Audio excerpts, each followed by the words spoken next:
Hindi na pwede ito. Na after 3 years, ganito lang ang ginawa ng administration ni BBM. Hanggang ngayon, more than half, or anong survey dyan ng NEDA at PSA, half of the Filipinos, kalahati ang nagsabi na nakaranas na sila ng gutom. Kaya iniisip na raw ngayon ng DSWD na mag-issue ng mga coupon, yung parang coupon sa Amerika, o food vouchers ba yun, o coupon. Ay, umabot na tayo dun, ha?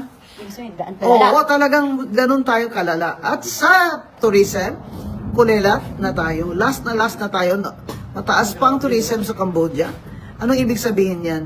Ibig sabihin, wala tayong income sa turismo. Yung maliliit na negosyante, ng mga negosyo na umaasa ang mga negosyante dyan sa mga tourist, dyan sa kanilang mga bayan, ay mababa po ang kita.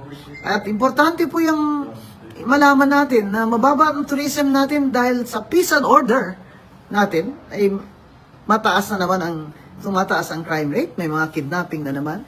At ang cost of living tsaka food dito sa atin ay mataas kumpara sa ibang bansa ng Asya.